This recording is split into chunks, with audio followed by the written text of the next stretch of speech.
subscribe faydi sigla thanja YouTube channel na katal.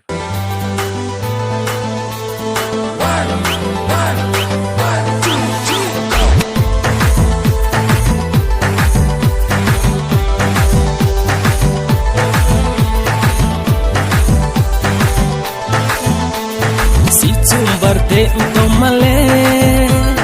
jang de laye tu phai nang si chumbar te utomale jang de laye tham phai nang chang bu chang ram khaja bu de rom ya le ke chang bu chang ram khaja bu de rom ya le ke sum ke bu thau tang ke mai thau ong khop tong nang mi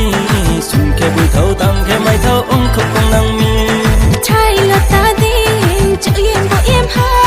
si tre ba ding bu de rom bo rom ha guli wai ha ko mo bai si har cho ni mai o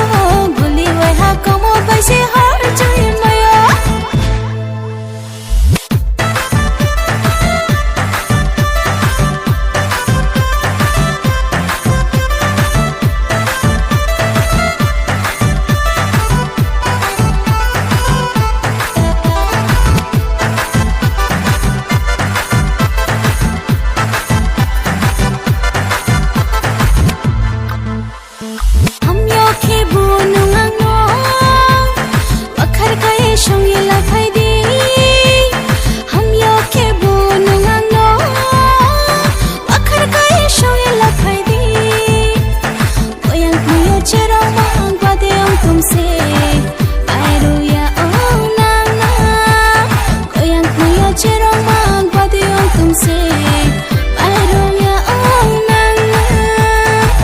Charne podo bano khoya de tui mo jano na ye de tui mo jano khoya de la mo jano charne podo bano khoya de tui mo jano na ye de tui mo jano khoya de la mo jano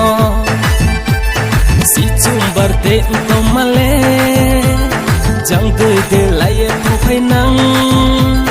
si chumbar te to male jang de la ye tham phai nang chang ram khaja bu de rom ya le ke